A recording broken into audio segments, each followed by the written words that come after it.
आपको एक कमाल का पॉइंट पढ़ाते हैं जिससे आपका एक विशाल दृष्टिकोण बनेगा जी। आपको पता चलेगा कि आयुर्वेद सभी के लिए है जी।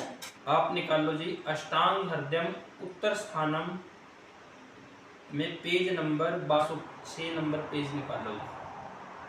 अमित जी यहाँ पे पढ़ो, वाजीकरण का फल। वाजीकरण का फल। वाजीकरण योगों का यथाविधि सेवन करने से नर नारी को परस्पर संतोष की प्राप्ति, शरीर का पोषण, गुणवान पुत्र संतान की प्राप्ति तथा योग्य स्त्री को देखकर तत्काल वेदना विनाशा की उपलब्धि का लाभ होता है। इसमें वाजीकरण के बारे में जो मेनली पॉइंट डिस्कस किया गया है कि शरीर की पोषण होगा, सामर्थ्य शक्ति अच्छी होगी और गुणवान पुत्र की प्राप्ति है। अब किसी ने गर्भाधारण करना है तो पहले वो अपने शरीर की शुद्धि करे, उसके बाद ऋतु के अनुसार उसको वाजीकरण औषधियों का सेवन कराएं। इससे शुक्र बलवान होगा जी। शुक्र बलवान होगा तो फिर गर्भाधारण होगा, बीज अच्छा होगा तो संतान भी अच्छी होगी जी। एक पॉइंट। अब इसमें नीचे पढ़ो जी, ब्रह्मचर्या प्रशंसा। श्री वाद भक्त कहते हैं कि वाजीकरण विधि के क्षेत्र में हम एकांत निर्मल ब्रह्मचर्य का अनुमोदन अर्थात समर्थन करते हैं, क्योंकि यह धर्म के अनुरूप है, यश को बढ़ाने वाला है, आयु को बढ़ाने वाला है तथा इस लोक एवं परलोक में लाभदायक है। तो इसमें क्या कहा गया जी, क्या निष्कर्ष निकला है अमित जी इसमें? ब्रह्मचर्य का यहाँ पर जो तात्पर्य है वह एकांतावासी होने से कहा गया है। ठीक है। एकांत में मनुष्य जितना भी रहेगा उसे स्वयं को समझने का या परमार्थ को समझने का, देश को समझने का और बहुत सारी अन्य चीजें हैं जो स्वयं से उठ करके आगे बढ़ती है। जैसे ऋषि मुनि जो है वो एकांत में रहा करते थे, इससे जो है वह मतलब धर्म का भी भला होगा, समाज का भला होगा, व्यक्ति का जो यश है वो बढ़ेगा, उस व्यक्ति की जो आयु है वह भी बढ़ेगी। यह सभी के लिए है, चाहे वो लोग हो चाहे वो पर हो।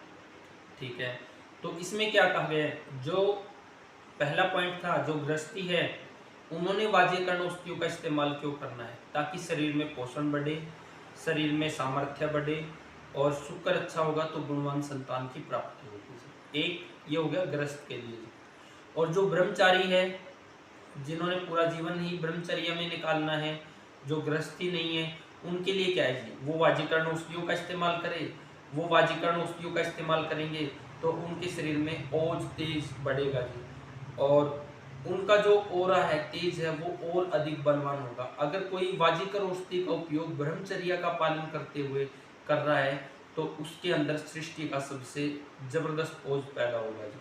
तो यहाँ पे 2 पॉइंट हो गए जी। भी आप वहाँ पे भी अपना इस पेज को खोल के रखना और 2 इकट्ठा पढ़ाएंगे एक साथ। अब निकाल लो जी आप पेज नंबर 133, 133, पेज नंबर 133। इसमें अमित जी आप पढ़ो, मैथुन संबंधी अन्य निर्देश।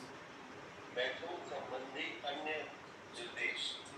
वाजीकरण औषधियों एवं आहारों से तृप्त फलतः परिपुष्ट शरीरा अवयवों वाले नर नारी दिनकाल अर्थात पूर्ण विकासशील ऋतु में इच्छा अनुसार मैथुन का सेवन करें।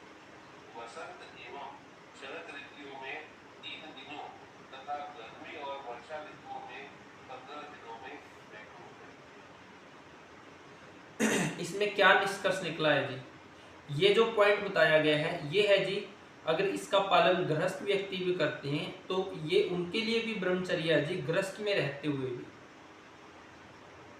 एक हमने पढ़ लिया जिसका पूरी तरह से ब्रह्मचर्या है, तो भाई अगर वो वाजीकर औषधियों का सेवन करेंगे तो उनके शरीर में बल, ओज, तेज, सामर्थ्य और अधिक बढ़ेगा जी। वो सबसे सर्वश्रेष्ठ आदर्श स्थिति बताई गई है। दूसरा आदर्श स्थिति वो है कि जब आपने संतान प्राप्ति करनी है तो उस समय शुक्र सर्वश्रेष्ठ होना चाहिए। क्योंकि शुक्र अगर सर्वश्रेष्ठ नहीं होगा जी, और शुक्र में बल नहीं होगा, आर्तव में बल नहीं होगा, तो पूरा जीवन आप एक बीमार संतान को पैदा करोगे जी। पूरी जीवन जिसको डॉक्टरों के पास ले जाना पड़ेगा।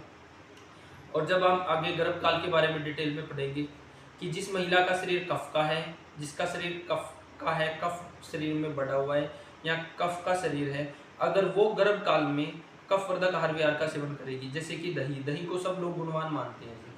अगर कफ बढ़ा है जिसके शरीर में या जिसका शरीर कफ का है, अगर वो गर्भकाल में निरंतर दही का सेवन करेगी या मैक्सिमम समय में दही का सेवन करेगी या उस समय पनीर और इस तरह के आइटम का सेवन करेगी, तो आने वाले समय में उसकी संतान को सफ़ेद दाग होने वाले हैं जी, जिसको आयुर्वेद में शिवत्तर बोलते हैं, फुलबैरी होने ही वाली है जी।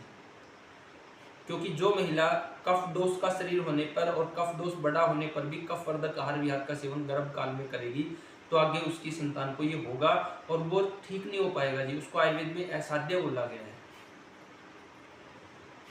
तो इन सब चीज़ों का बहुत महत्व है जी, कि आपने गर्भाधारण से पहले क्या प्लानिंग करनी है, गर्भाधारण में किस तरह का आहार विहार रखना है। अब दही कोई बुरी चीज़ थोड़ी ना है जी, आज के टाइम में आप किसी से भी समझोगे तो दही तो अमृत है जी।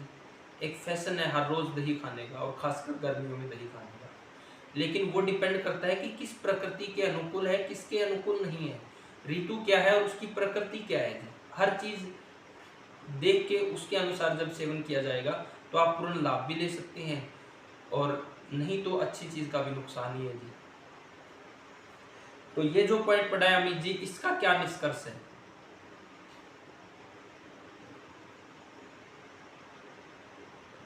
जी यहाँ पर तो एक आदर्श जो समय अवधि है वो बताई गई है कि किस ऋतु में महत्वपूर्ण कार्य जो है वो कितने अंतराल में किया जाना चाहिए। इससे शरीर में जो नेगेटिव इम्पैक्ट है, मतलब बल की क्षीणता या ओज की क्षीणता, वो कम से कम होगी या नहीं होगी। जैसा आप कह रहे हैं कि ये इस कंडीशन को भी जो है वो ब्रह्मचर्य की श्रेणी में रखा गया है। गृहस्थ ब्रह्मचर्य आदर्श श्रेणी, बिल्कुल जी। तो इसमें हमने क्या पढ़ा है जी, कि हेमंत और शिशिर ऋतु, नवंबर से फरवरी का महीना वो हेमंत और शिशिर ऋतु का है जी। उस समय चंद्रमा की शीतलता होती है, मधुर रस बलवान रहता है, सभी प्राणियों का शारीरिक बल अच्छा है, एक कंडीशन ये है। और फिर उसके बाद बोला गया है कि वाजीकरण औषधियों का सेवन कर रहे हैं और शरीर तृप्त है, तो उस समय बोला गया है कि वो अपनी इच्छा अनुसार संभोग कर सकते हैं। अब अगला पॉइंट है कि ग्रीष्म ऋतु का समय है। इस समय देखो आप, ग्रीष्म ऋतु में क्या है जी, सूर्य की तीक्ष्णता है, बड़े तालाब को भी सुखा देता है, इतना तेज प्रकाश है, रुक्ष गुण बढ़ा रहता है। तो यहाँ पे अगर अधिक शुक्र से करेंगे तो फिर क्या होगा जी, फिर वहाँ पे वात बढ़ेगा, वात का संचय भी होगा। आप एक हिस्ट्री देखोगे जी, और अपने यहाँ विधान भी इतने अच्छे हैं जी। अपने यहाँ क्या नियम है कि जेठ के महीने में शादी नहीं की जाती जी, आप लोगों को भी सुना ही होगा जी। हाँ, जेठ के महीने में अपने यहाँ, और अपने यहाँ शादियों का समय भी क्या होता है कि इस समय में शादियाँ होती ही नहीं है जी, गर्मियों के समय में। तो गर्मियों के समय में इसलिए यहाँ पे शादियों का विधान नहीं है, और मैक्सिमम जो शादियों का टाइम होता है वो जब हेमंत सर्दियों का आगमन होता है उसमें। तो गर्मियों में शरीर में रुक्षता बढ़ी रहती है और सूर्य प्रचंड फॉर्म में होता है और वात का प्रकोप संचय काल रहता है, तो इस समय अधिक शुक्र से करेंगे। बहुत रोगियों में आप ऐसा देखोगे जो इस समय अधिक शुक्र से करते हैं उनको अर्श रोग होता ही होता है, अर्श रोग। तो गर्मियों के समय में 15 दिनों में एक बार बोला गया है, और वसंत और शरद ऋतु में बोला गया है जी 3 दिनों में एक बार। तो ये है जी कि जो ग्रस्त है वो भी एक तरह से आदर्श स्थिति में कैसे रह सकते हैं, ताकि ग्रस्त जीवन भी चले और एक तरह से उनका ब्रह्मचर्या भी बने रहे, शरीर का नाश ना हो। तो ये आदर्श स्थिति है जी ग्रस्त वालों के लिए। अब सुमित जी यहाँ पे 3 पॉइंट बन गए हैं। 1 पॉइंट का टारगेट है कि आपने उत्तम गुणवान संतान पैदा करनी है। 1 पॉइंट का टारगेट है कि वाजीकरण औषधियां लेके आपने ब्रह्मचर्या का पालन करके अपना ओज, तेज, यश, कीर्ति, सामर्थ्य ये सब बढ़ाना है। और एक तरफ है कि आप गृहस्थ जीवन भी जी रहे हैं और अपने शरीर को संतुलन में भी रख रहे हैं। तो अब यहाँ पे 3 कंडीशन है, लेकिन तीनों अलग तरह के लोगों के लिए। अब जो आयुर्वेद को डीप में नहीं पढ़ेगा वो क्या बोलेगा कि एक जगह ये लिखा है, एक जगह वो लिखा है, एक जगह वो लिखा है, सही क्या है? इसमें तो मिक्सअप किया गया है, इसमें कोई मिक्सअप नहीं किया गया है जी। ये शास्त्र हर कंडीशन के लिए बना है। जो ब्रह्मचारी है उनके लिए क्या आदर्श स्थिति रहेगी, जो ग्रस्त है उनके लिए क्या आदर्श स्थिति रहेगी, और जिन्होंने संतान पैदा करनी है उनके लिए क्या आदर्श स्थिति रहेगी। सुमित जी। और एक पॉइंट और हम पढ़ेंगे। अर्श रोग क्या होता है? अर्श रोग होता है जी बवासीर।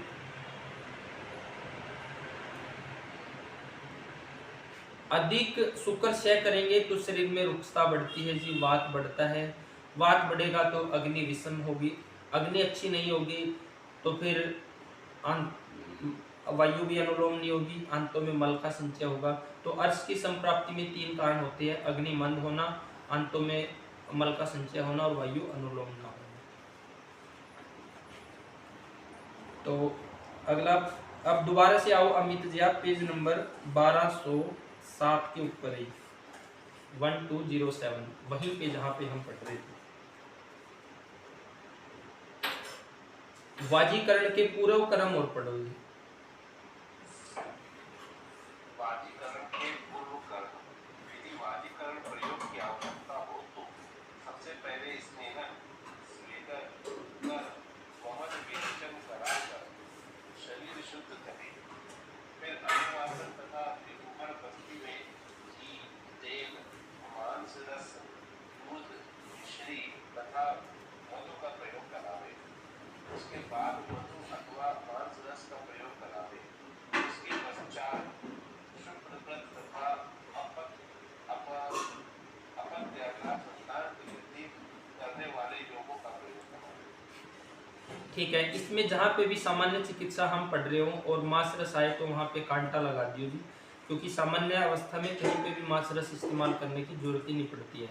जब हम और डिटेल में आयुर्वेद को पढ़ेंगे तो आपके पास ऑप्शन होंगे जी कि पहले किसी भी व्यक्ति की आपने चिकित्सा करनी है वो घी से करने की कोशिश करनी है। जैसे बात वालों में ड्राइनेस है तो घी से करना है जी उसका खात्मा, और फिर घी से भी नहीं बात बन रही तो फिर आप तेल को इस्तेमाल करो, क्योंकि तेल है जो घी से भारी है।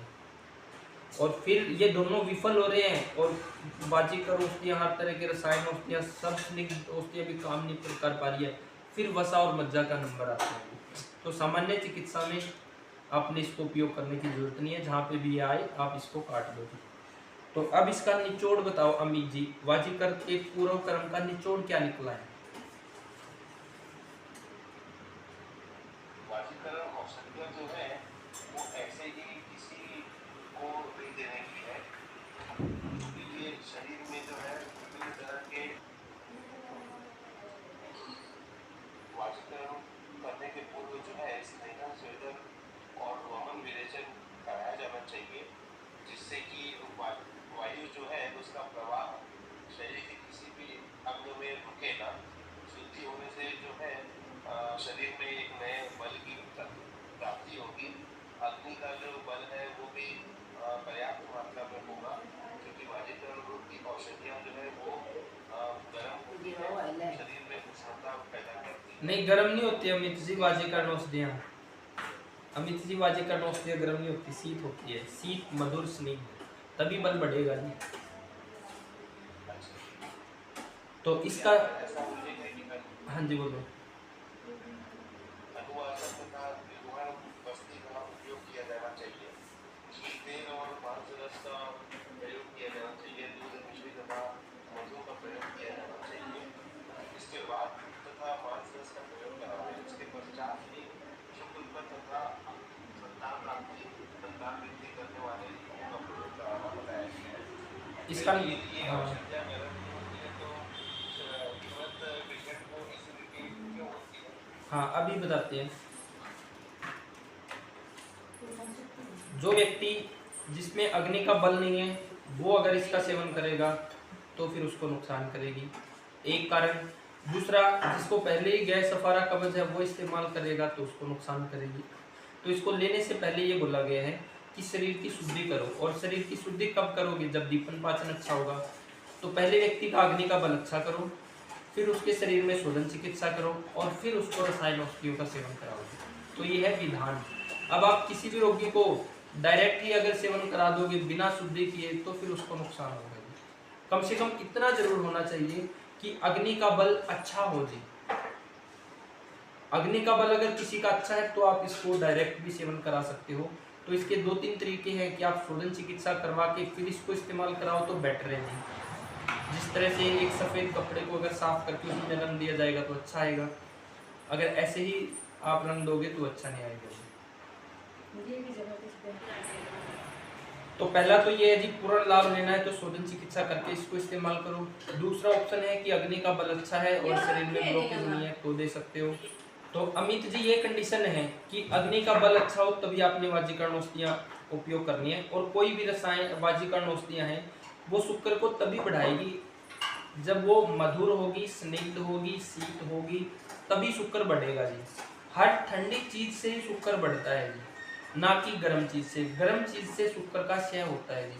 आप जिन पेशेंट के अंदर पित्त बढ़ा हुआ है और पित्त का उष्ण तीक्ष्ण और द्रव गुण बढ़ा हुआ है तो उनका टेस्ट करवा के देखना जी, उनमें स्पर्म बहुत कम मिलेंगे। एक रोगी हमें ऐसा मिला जिसके अंदर पित्त का बहुत ज्यादा द्रव गुण बढ़ा हुआ था, उष्ण तीक्ष्ण भी द्रव भी, तो उसके नील शुक्राणु थे। और जब उसको शोधन चिकित्सा करके, जब उसने शोधन चिकित्सा करके और वाजीकरण औषधियों का उपयोग किया तो एक पेशेंट का ऐसा भी हिस्ट्री रहा कि 3 महीनों में उसके शुक्राणु पूरे हो गए। एक पेशेंट की ऐसी भी हिस्ट्री रही जब उन्होंने इस तरह का उपचार लिया तो 1.5 साल लगी उनके शुक्राणु आने में। तो जिस पेशेंट के अंदर पित्त अधिक बढ़ा है तो आप उनको गर्म औषधियाँ नहीं खिला सकते, पित्त को और बढ़ा देगी। और जिन व्यक्तियों के अंदर पित्त अधिक बढ़ा है तो उनके शुक्र की आदर्श स्थिति नहीं होती जी, शुक्राणु बहुत नील मिलते हैं, बहुत केस में। 2 ही कंडीशन में शुक्राणु नील मिलेंगे, या वात अधिक बढ़ा हो या पित्त अधिक बढ़ा हो, क्योंकि गर्मी का स्वभाव है सुखाना और वायु का स्वभाव भी है सुखाना। तो उनमें जब हमने परिपूर्ण करना है तो अग्नि को बैलेंस में करके शोधन चिकित्सा करके और फिर हम जब वाजीकरण औषधियाँ देंगे तो उसमें ये सब बढ़ेगा। अमित जी।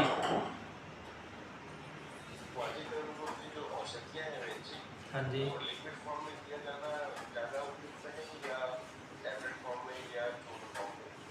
चूर्ण फॉर्म में ज्यादा दिया जाना उपयोगी है, और चूर्ण में भी मतलब चूर्ण है उसको आप जैसे खीर बना के इस्तेमाल कराओ तो खीर का एक टेस्ट ही अलग बदल देगा जी, बहुत मजा आएगा आपको, हर रोज खाने की इच्छा होगी और खाने में पता नहीं चलेगा। तो उस फॉर्म में ज्यादा उपयोगी है, पित्त और वात दोनों के लिए जी। और कफ वालों में तो आपको समस्या ये ऐसी मिलेगी कि वहाँ पे आमता है, वहाँ पे वाजीकरण औषधियाँ देनी ही नहीं पड़ेगी जी आपको, वहाँ पे सिर्फ कफ हटाने से ही शुक्र आदर्श स्थिति में हो जाएगा। तो बात आ गई है पित्त और वात की। आप अगर उनको खीर में इस्तेमाल करा के खाओ तो खीर को हर कोई खा सकता है जी, महिला भी और वो भी, पुरुष भी, और उसको मज़ा भी आएगा, टेस्ट भी अच्छा बनेगा और खाने में तकलीफ नहीं होगी। डायरेक्ट चूर्ण को आप दूध के साथ भी ले सकते हो, उसको महिलाएं ज़्यादातर नहीं ले पाती हैं और कई पुरुष भी नहीं ले पाते, हालांकि पुरुष ले भी लेते हैं चूर्ण को। और दूध में आप चूर्ण डाल के उसको पका के वो लोगे वो भी अच्छी स्थिति है जी। और तीसरा है शहद के साथ अगर आप उस चूर्ण को लोगे वो भी ठीक कंडीशन है। तो ये सब ऑप्शन ज़्यादा बेटर है क्योंकि जो चूर्ण है उसका पूरा लाभ आपको मिलेगा। ये बाकी सेकेंडरी ऑप्शन है, जब कोई अगर चूर्ण को नहीं ले पा रहा है तो उनको वटी में दे दो या लिक्विड फॉर्म में दे दो, ये उस तरह से उनके लिए जो नहीं ले पा रहे होते। हाँ घी के साथ भी दे सकते हैं बिल्कुल जी। और कल मैंने एक वीडियो डाल दी है जी, अगर आप सब चैनल पे देखते हो तो स्ट्रॉबेरी के बारे में पूरा जैसे भाव प्रकाश में लिखा हुआ है। तो ये वीडियो बहुत टाइम की बड़ी पड़ी थी लेकिन इसमें एडिटिंग नहीं हुई थी तो इसको डाला है, जिसको आप पढ़ना एक बार आपको आइडिया लगेगा। अमित जी सुनना वीडियो को आप। तो ये हमने पढ़ लिया है जी वाजीकरण से पहले के उपयोग। और एक और बहुत अच्छा पॉइंट पढ़ दो जी आप, पेज नंबर 1183 1183 पे जी। वाजीकरण औषधियों को रसायन औषधियां भी बोलते हैं, और रसायन औषधियों में भी वाजीकरण आती है जी। तो रसायन और वाजीकरण दोनों का एक ही काम है जी, शुक्र को अच्छा करना, ओज को अच्छा करना, शरीर में सामर्थ्य को बढ़ाना, बल को बढ़ाना जी। यहाँ पढ़ो जी रसायन सेवन के लाभ, इसको पढ़ो अमित जी। रसायन सेवन के लाभ, इसके सतत एवं जीवन सेवन करने से दीर्घ आयु, स्मृति अर्थात याद करने की शक्ति, मेधा अर्थात धारण करने की शक्ति, आरोग्य अर्थात अच्छा स्वास्थ्य का लाभ, तन्मय अर्थात अकाल में वृद्धावस्था को न आना, रहा वर्ण शरीर तथा इंद्रियों के बल का प्रतिदिन उदय होना, वचनों की सफलता, जैसा चाहते वैसा हो जाना, निष्ठा वीर्य से युक्त रहना और कांति युक्त अर्थात भोगों की कामना, यह नर नारी दोनों में होता है। ये गुण रसायन सेवन से प्राप्त होते हैं। मैंने भी कुछ जगह पे शास्त्रों में ना कहीं कहीं उल्लेख देखा है कि जो प्राचीन ऋषि मुनि हुआ करते थे, वो अपनी योग शक्ति और तपोबल को बढ़ाने के लिए स्वयं के लिए रसायन बनाया करते थे। बिल्कुल जी। और वो उसका उपयोग किया करते थे। बड़ा वो इंटरेस्टिंग चित्र मैंने कहीं पढ़ा था, ध्यान नहीं आ रहा। और जिसको जो उन्होंने आशीर्वाद दे दिया तो वचनों में सामर्थ्य आ जाती थी जी, वो पूर्ण होता था। तो ये उपयोग है जी वाजीकरण का और रसायन से। मेन वाजीकरण और रसायन औषधियों से मेन क्या होगा जी, पहले आपने अग्नि का बल अच्छा करना है, फिर शुद्धि करनी है, फिर ये देना है। अगर शुद्धि नहीं कर पा रहे हो तो अग्नि का बल अच्छा करके, दीपन पाचन अनुलोमन अच्छा करके फिर आप रसायन औषधियां दे दो। तो रसायन औषधियां से दीर्घायु होती है जी, स्मृति बढ़ती है जी। हाँ जी। मैंने किसी शास्त्र में पारस से संबंधित मैं अध्याय का अध्ययन कर रहा था, तो उसमें बहुत सारे बड़े मतलब इंटरेस्टिंग टाइप की चीजें लिखी हुई थी। कुछ तो समझ में आ रही थी, कुछ तो नहीं समझ में आ रही थी। और पारस से जो है उन्होंने अपने संपूर्ण शरीर को सिद्ध कर लिया। उनका शरीर बहुत मतलब बहुत सारी चीजें ऐसी लिखी थी जो कि असंभव जैसी लग रही। वो सब संभव होती है जी, लेकिन आज के मनुष्य में संयम ही नहीं है जी। आज के मनुष्य में एक तो कि जी एलोपैथी चिकित्सा ने इतना सिस्टम को बिगाड़ दिया है कि किसी भी बीमारी में एलोपैथी दवा लेते तुरंत रिलैक्स मिलेगा जी, क्योंकि वो किसी भी बीमारी को दबा के रिलैक्स देने का काम करती है, क्योर नहीं करती। तो लोगों की मेंटेलिटी ऐसी बन गई है जी कि आपको दवा लेते ही तुरंत आराम मिलना चाहिए। अगर ऐसा हो रहा है तो वो आयुर्वेद चिकित्सा लेंगे, नहीं तो नहीं लेंगे। अब आयुर्वेद कितनी डिटेल साइंस है जी, आपने रसोई को ठीक करना पड़ेगा, अपने आहार विहार को ठीक करना पड़ेगा, और फिर जाके अपने गुणों को बैलेंस में करना है। अब गुणों को बैलेंस करने में कितना समय लग सकता है जी, कफ वाले में तो सबसे ज्यादा लगेगा, वात और पित्त में फिर भी जल्दी वात बन जाती है। तो एक तो लोगों के पास चिकित्सा लेने की ही बुद्धि नहीं बची है, संयम ही नहीं है। वो एलोपैथी की तरह ही आयुर्वेद में भी एकदम झट से परिवर्तन चाहते हैं। हालांकि आयुर्वेद में भी झट से रिजल्ट है। जैसे आप सिंपल जी के पिताजी को देखोगे तो 80 वर्ष की उम्र में और महीने में 5 ग्राम खून बढ़ना कोई महत्व की बात नहीं है जी, बहुत बड़ी बात है ये भी। और एक व्यक्ति जिसके नील शुक्राणु और 3 महीनों में गर्भ ठहर जाना, वो भी बहुत छोटी बात नहीं है। और किसी भी व्यक्ति के 5 दिन में 10,000 से 2.5-3 लाख प्लेटलेट्स हो जाना कोई छोटी बात नहीं है जी। तो आयुर्वेद बहुत जगह पे बहुत फास्ट भी है जी।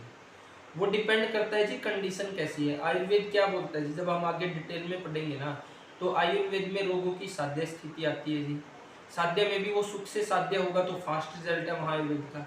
कष्ट से साध्य है तो वहाँ कंडीशन ऐसी है कि भाई शरीर में वात भी बढ़ा है और शरीर में कफ भी बढ़ा है, या शरीर में वात भी बढ़ा है, पित्त भी बढ़ा है। एक तरफ ठंडी औषधि दोगे तो वात बढ़ जाएगा, दूसरी तरफ गर्म औषधि दोगे तो पित्त बढ़ जाएगा।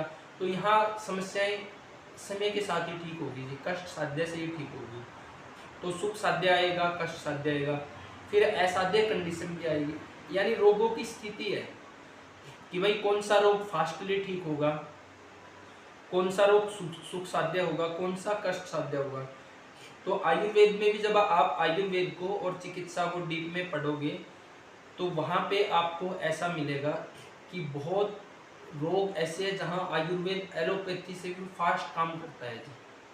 वो कंडीशन डिपेंड है जहाँ पे अगर सुख साध्य स्थिति है रोग की, और जो कष्ट साध्य है वो समय लेगा ही जी, और जो असाध्य है वहाँ आप मैनेज ही कर पाओगे। अगर आप आयुर्वेद में ही मैनेज कर पा रहे हो तो दूसरी तो कोई चिकित्सा पद्धति उसको ठीक ही नहीं कर पाती जी। तो लोगों में आज के समय में संयम नहीं बचा है जी, और चिकित्सा लेने की बुद्धि ही नहीं बची है। लोग झट से एलोपैथी की तरह वो चाहते हैं। अब आप जब इतने डिटेल साइंस को पढ़ रहे हो तो इसके अनुसार ही चिकित्सा भी होगी जी। तो यहाँ पे हम क्या पढ़ रहे हैं जी, जो रसायन है, रसायन अब लोगों के पास समय इतना ही नहीं है कि वो समझ चिकित्सा ही ले लें, तो शोधन चिकित्सा लेना तो बड़ी दूर की बात है उनके लिए, और फिर रसायन इस्तेमाल करना। तो ये कौन कर पाएगा? जिनके अंदर संयम है, जिनको शास्त्र का ज्ञान है, और जिनका टारगेट बड़ा है जी। बड़ा टारगेट है, क्योंकि टारगेट बड़ा है तो आपको उसमें समय भी लंबा लगेगा। जो जल्दबाजी में है, फास्ट में है, तो वो कुछ नहीं कर पाएंगे। तो यहाँ पे रसायन और वाजिकर वस्तुओं के बारे में क्या बोला गया? आयु को बढ़ाने वाली है, दीर्घायु बनाने वाली है, मेधा शक्ति को बढ़ाने वाली है, समृद्धि शक्ति को बढ़ाने वाली है, वचनों में सामर्थ्य पैदा करने वाली, जिसको जो बोल दिया वो पूर्ण होगा ही जी, ऐसी शक्ति पैदा करने वाली है, इंद्रियों का बल बढ़ाने वाली है, संभोग शक्ति को अच्छा करने वाली है, शुक्र को इतना आदर्श बना देगी, ये गुणवान संतान पैदा होगी। एक कंडीशन ये पढ़ लीजिए हमने वाजीकरण और रसायन वस्तुओं की, और एक कंडीशन और पढ़ाती है जी। वापिस से पेज नंबर 1260 पे आ जाइए। इसमें जो वाजीकरण के पूर्व कर्म पढ़े थे अमित जी, इससे ऊपर वाला पॉइंट पढ़ो आप।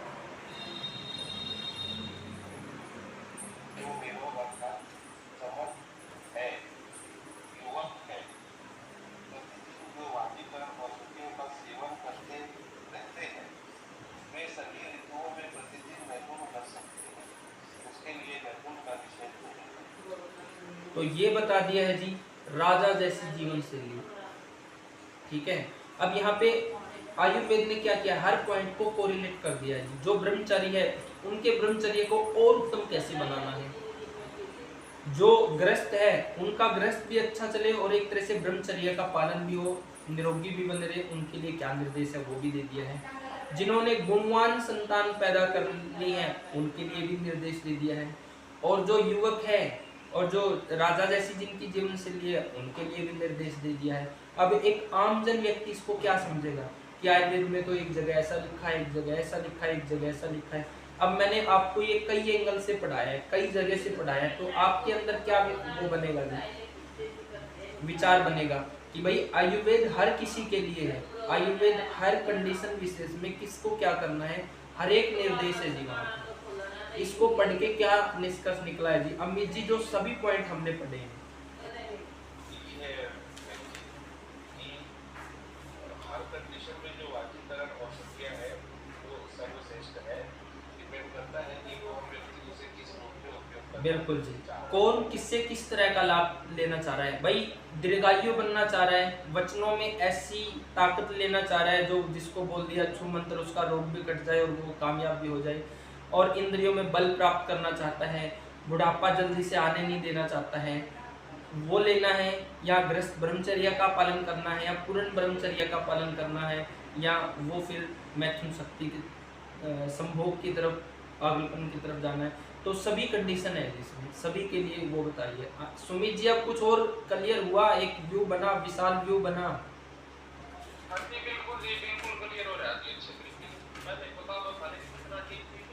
एक और पॉइंट पढ़ाते हैं जी, बहुत कमाल का पॉइंट है जिसको हर किसी ने याद रखना चाहिए, और शास्त्र ने इसके लिए विशेष निर्देश दिया है। अब आप निकालो जी पेज नंबर 7, कुल पहला अध्याय का पेज नंबर 7 निकालो जी। इन चीजों पे लोग पूछने से भी हिचकते हैं, बात करने से भी हिचकते हैं, लेकिन जानकारी हर कोई लेना चाहता है जी, और आदर्श जानकारी किसी को कहीं मिल भी नहीं पा रही है। और अपने अध्यात्म को छोड़ के, जो सही अध्यात्म है या सही आयुर्वेद है, इसको छोड़ के इस विषय में जानकारी ही उठपटांग दी जा रही है।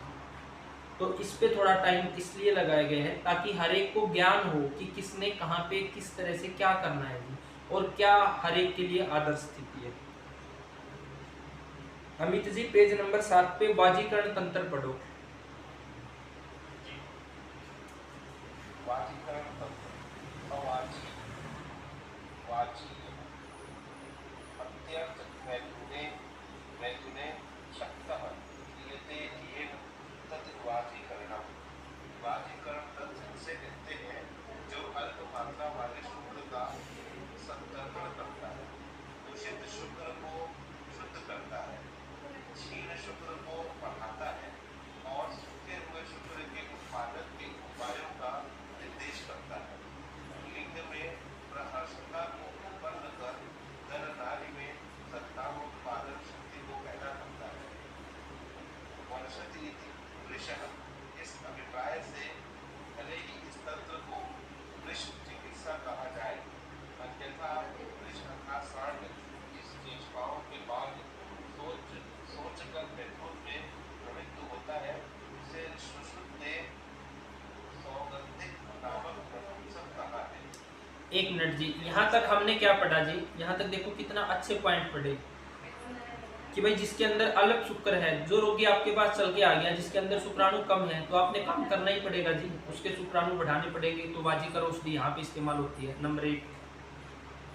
नंबर 2, दूषित शुक्र है जिनका, अब ये समस्या मिलेगी कफ वालों में कि भाई शुक्राणु तो बहुत है लेकिन उसमें क्वालिटी के कम है, तो वहाँ पे आपने शुद्धि भी करनी है जी। हालांकि यहाँ पे कफ वाले में वाजीकरण की चिकित्सा की जरूरत नहीं पड़ेगी, वो शुद्धि वैसे ही हो जाएगी जी गुणों को बैलेंस करने से। तीसरा है जिसका क्षीण शुक्र है, जिसका शुक्र बिल्कुल कमजोर हो चुका है, तो उसको भी ठीक करना पड़ेगा, तभी उसको संतान प्राप्ति होगी, तभी गृहस्थ जीवन आदर्श होगा।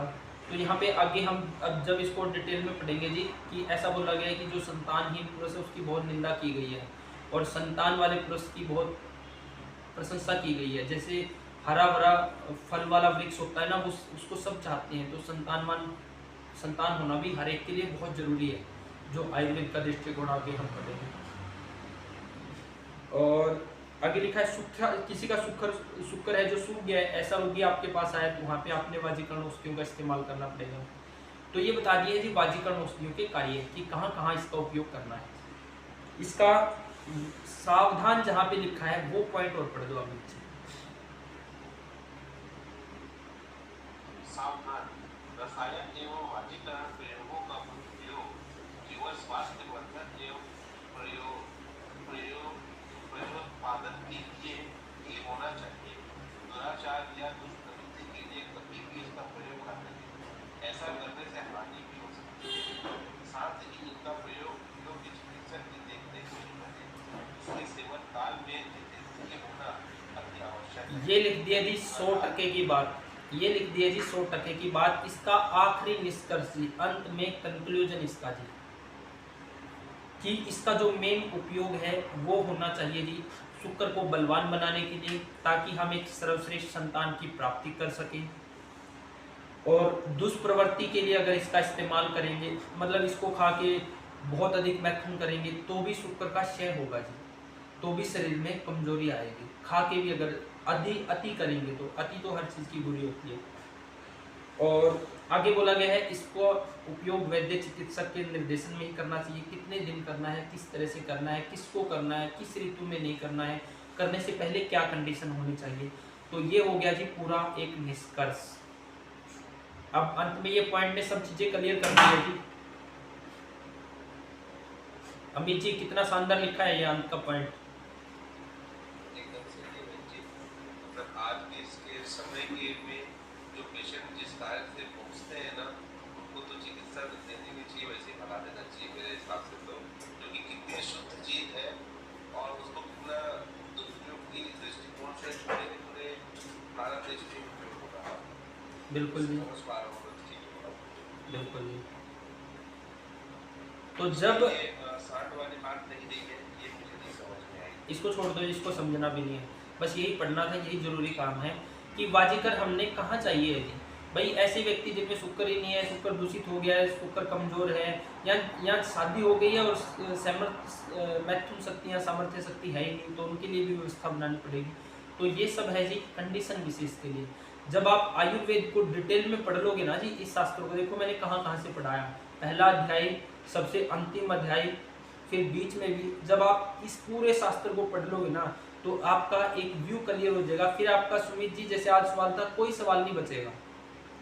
आयुर्वेद सभी के लिए है जी, हर व्यक्ति के लिए। आप इसको कितने अच्छे पर्पज के लिए इस्तेमाल कर रहे हो वो आपके ऊपर डिपेंड है जी, कि आपका पर्पज क्या है, आपका उद्देश्य क्या है। इस तरह की समस्याएं लेकर के वैद्य आज के समय में जो योग्य मरीज होंगे 100 में से वो 10 ही होंगे, और 90 जो अयोग्य है मतलब जिनकी शादी ही नहीं हुई है, ऐसे लोग 90% लोग हमारे साथ में खड़े जाते हैं, खुद को मतलब शर्म आ जाती है। शिक्षा ही नहीं मिल रही है जी, बात घूम फिर के वहीं आ गई है। आज के टाइम में शिक्षा नहीं है, संस्कार नहीं है, संयम नहीं है, और ज्ञान नहीं है, समझ नहीं है, पूरा निचोड़ यहाँ पे आ गया है जी। पूरा पश्चिमी संस्कृति घुसी हुई है जी, पूरा। अपने तो कितनी महान परंपराएं हैं जी कि शादी होना, और शादी को भी ऐसा माना जाता है कि 7 जन्मों तक का रिश्ता इसको मान लिया जाता है। इतनी पवित्रता है अपने संस्कारों में। और वहाँ क्या है जी पश्चिम में, जैसा राजू भाई ने भी इतना बोला है इसके ऊपर कि भाई वहाँ तो पता नहीं शादियाँ तो होती ही नहीं है जी, वहाँ तो पता नहीं कितने कितने बदल लेती है। तो वहाँ तो एक तरह से जैसे पशु है उसी तरह जी वहाँ के तो संस्कार है, और वहाँ उन्हीं के पीछे लोग आज भाग रहे हैं। तो एक तरह इतने संस्कार और इतने पवित्र रिश्ता की 7 जन्मों का बंधन, और एक तरफ इतना मतलब जानवरों की तरह जी जैसे जानवरों का है, तो ये सिस्टम है जी। तो पूरी शिक्षा व्यवस्था को बदलने की जरूरत है जी, पूरी शिक्षा व्यवस्था, स्वास्थ्य व्यवस्था, पूरे तंत्र को बदलने की जरूरत है। इन शास्त्र को जब आप पढ़ लोगे ना जी, आयुर्वेद को जब आप पढ़ लोगे गहराई से अपने दिमाग के साथ, तो पता चलेगा जी लोग वैसे ही जी रहे हैं, तो कीड़े मकोड़ों की तरह लोग जी रहे हैं, लोगों को जीना ही नहीं आ रहा है जी। बहुत गहरी खाई पड़ी है, आपको फिर पता चलेगा जी जब आप पूरे शास्त्र को पढ़ लोगे, पूरा समाधान है। ये जो ग्रंथ है जी अष्टांग हृदय, ये एक क्रांतिकारी ग्रंथ है जी, ये क्रांति कर सकता है जी। जो आजकल बहुत से सामाजिक संस्थाएं हैं जो बोल रहे हैं कि हम व्यवस्था परिवर्तन पे कार्य कर रहे हैं, हमारा टारगेट है जी व्यवस्था परिवर्तन का, तो मैंने उनके जो मुखिया हैं उन लोगों को मैंने ये बोला जी कि भाई आप मेरे को 1000, 2000, 5000, 10,000 जितने भी लोग हैं आप दो, मैं उनको 6 महीने 1 साल में वेल ट्रेंड बना सकता हूँ। बहुत से संगठन चल रहे हैं आजकल कि हम व्यवस्था परिवर्तन, न्यू वर्ल्ड ऑर्डर और इनके खिलाफ लड़ने का काम कर रहे हैं, लेकिन वो सब आधी अधूरी तैयारी के साथ है जी। एक बहुत अच्छा संगठन है जो आजकल रन कर रहा है और बिना निस्वार्थ के रन कर रहा है। मैंने उनके जो मेन सदस्य हैं उन सबसे बात करी कि मैं आपके आंदोलन के लिए जी, जैसे स्वामी रामदेव ने उस समय पे राजीव दीक्षित के आंदोलन के लिए जो इस समय रूप ले रहा था भारत स्वाभिमान, उसमें क्या था जी, राजीव दीक्षित का कार्य था कि लोगों को व्यवस्था के बारे में जागृत करना, उसके ऊपर बोलना, और स्वामी रामदेव का काम था योग से लोगों को जोड़ना। जो भारत स्वाभिमान चला था बाद में वो बदल गया राजीव दीक्षित की मृत्यु के बाद। तो मैंने बोला कि जिस समय उन्होंने इतने योग सैनिक तैयार किए थे, तो मैं आपके लिए आयुर्वेद के योग सैनिक तैयार कर सकता हूँ जी। अगर आप सच में व्यवस्था परिवर्तन के लिए कार्य कर रहे हो तो आप मेरे को हजारों साथी दे दो जो इस दिशा में इंटरेस्ट है जिनका, तो मैं उनको 6 महीने में तैयार कर सकता हूँ जी। और ये ग्रंथ एक क्रांतिकारी ग्रंथ है जी अष्टांग हृदय, ये व्यवस्था परिवर्तन में बहुत ही अहम भूमिका निभाने वाला है जी। तो आप सभी से निवेदन है कि आप इन वीडियो को ज़्यादा से ज़्यादा शेयर करें जी, ताकि एक विचार बनना चाहिए। जब विचार बनेगा तो ही हम कुछ कर पाएंगे, तो ही हम इस व्यवस्था को और इन विचारों को बदल पाएंगे। और जितने भी संगठन हैं और जो व्यवस्था परिवर्तन पे शुद्ध मन से अगर काम कर रहे हो और असल में अगर व्यवस्था करना चाहते हैं तो आप मेरे से उनका कांटेक्ट करवा सकते हो जी। हमारे पास एक पूरी टीम है, हम 6 महीने में लाखों लोगों को ट्रेंड कर सकते हैं जी। अकेला मैं नहीं हूँ, अभी कुछ दिनों में और साथियों को भी हम अपने साथ वीडियो में लाकर करेंगे। एक पूरी टीम है, तो हम एक बहुत बड़ा योगदान दे सकते हैं किसी भी संगठन में। अगर वो सच में क्रांतिकारी और व्यवस्था परिवर्तन के लिए कार्य कर रहा है तो आप ऐसे लोगों को हमसे मिला सकते हो, हमारे टीम से मिला सकते हो जी। लेकिन भाव पवित्र होना चाहिए उनका। हम उनके लिए बहुत योद्धा तैयार कर सकते हैं, और ऐसे योद्धा जी जिनके पास लोग चल के आएंगे। बहुत मजा आएगा जी जब आप पढ़ोगे तो आपको पता चलेगा कि जीवन जीने की स्थिति क्या होनी चाहिए, और लोग कीड़ों मकोड़ों की तरह कैसे जी रहे हैं जी। पता ही नहीं है जी लोगों को, किसी भी स्थिति का पता नहीं है लोगों को क्या करना है। साधुवाद है जी आपको, आपकी सोच को। हमारे पास हमारी टीम में ऐसे वैद्य है भाई जिसके प्लेटलेट्स 10,000 रह गए हैं। 5 दिन में वो व्यक्ति को ठीक कर सकते हैं, बिना किसी भी हॉस्पिटल में एडमिट किए, बिना कोई भी एलोपैथी दवाई, बिना किसी के, उनके घर पे ही जी। और केवल खर्च कितना, 2,500 रुपये।